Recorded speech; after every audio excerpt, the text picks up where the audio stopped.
কে বেঠিক। দুনিয়ার জীবনে সব কিছুর প্রমাণ হবে না এবং সব কিছুর ফয়সালাও দুনিয়াতে হবে না। আমরা আগে ভাবতাম যে কিয়ামতের মাঠের কি প্রয়োজন ছিল, বিপদের মধ্যে আছি আমরা, কিয়ামতের মাঠের কি দরকার ছিল। উঠতে হবে 500 বছর, অন্য হাদিসে এসেছে 50,000 বছর দাঁড়িয়ে থাকতে হবে, ঘাম ঝরতে থাকবে, আমল নামা, ডান হাত বাম হাত, পুলসিরাত, মিজান, কত সমস্যা। কি প্রয়োজন ছিল কিয়ামতের মাঠের? যত দিন যাচ্ছে এবং যত বিশ্বকে চিনতে শিখেছি তত বুঝতে পারছি যে কিয়ামতের মাঠ আছে বলেই কোনো জালেম জুলুম করে পার পাবে না। ভাগ্য ভালো যে কিয়ামতের মাঠটা আছে, এই কারণেই কোনো মাজলুমের অধিকার খর্ব হবে না ইনশাআল্লাহ। সবকিছুর ফয়সালা দুনিয়াতে হবে না, আপনি সবকিছু দুনিয়াতে ডিল করতে পারবেন না। যাই হোক, সূরা হাক্কার মধ্যে বলা আছে 8 জন ফেরেশতা আরশে আজিম টেনে নিয়ে আসবে কিয়ামতের মাঠে। যে প্রসঙ্গে কথাটা বলতে চাচ্ছি সেটা হচ্ছে আল্লাহ পাক এই কিয়ামতের মাঠে 7 শ্রেণীর মানুষকে আরশের ছায়ায় ছায়া দিবেন। খুশি হলেন না?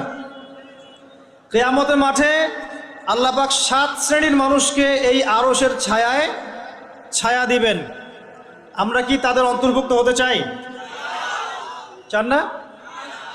এই হাদিসটা এসেছে সহিহ বুখারীর মধ্যে 660 নম্বর হাদিস, সহিহ মুসলিমের মধ্যে হাদিসটা আছে।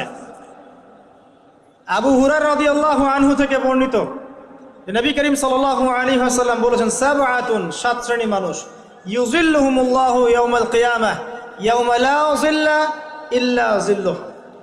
কিয়ামতের মাঠে 7 শ্রেণীর মানুষকে আল্লাহ পাক তার আরশের ছায়ায় ছায়া দিবেন, যেদিন এই ছায়া ব্যতীত অন্য কোনো ছায়া থাকবে না। তার প্রথম শ্রেণী হচ্ছে ইমামুন আদিল, ন্যায়পরায়ণ বাদশা, যেটা এই বিশ্বে খুঁজে পাওয়া খুব দুষ্কর। কারণ ন্যায় বিচার প্রতিষ্ঠা করাটাও দুষ্কর। ঠিক তো বলছেন? কয়েকটা কথা আপনাদেরকে শোনাই।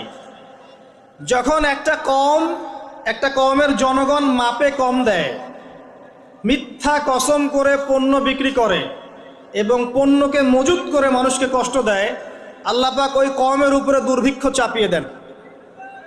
অপরাধ কে করেছে এখানে? শাসক না জনগণ? নিজে ভালো হন, নিজে ভালো হন, সব ঠিক হয়ে যাবে ইনশাআল্লাহ।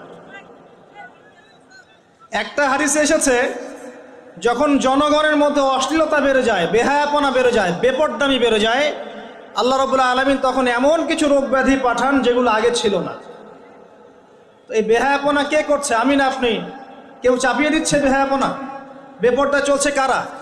আমার মা বোনেরাই তো। আমরা কি আমাদের ঘরকে ঠিক করতে পেরেছি? আল্লামা তাকি উসমানী হাফিজাহুল্লাহ, তিনি একটা বই লিখেছেন, তাসকিয়া তাসাউফ। এই বইটার মধ্যে একটা আয়াত এনেছেন, সূরা মাইদার একটা আয়াত। এই একটা আয়াত দিয়ে পুরো বইটা শেষ করেছেন। ইয়া আইয়ুহাল্লাযীনা আমানু আলাইকুম আনফুসাকুম, হে মুমিনগণ, তোমরা নিজেদের নফসের খবর নাও, আগে নিজের নফসকে আগে ঠিক করো, নিজে পরিশুদ্ধ হও। লা ইয়াদুররুকুম মান দাল্লা ইন ইহতাদাইতুম, তোমরা যদি হেদায়েতের উপরে থাকো তাহলে যারা পথভ্রষ্ট হয়ে যাচ্ছে এরা তোমাদের কোনো ক্ষতি করতে পারবে না।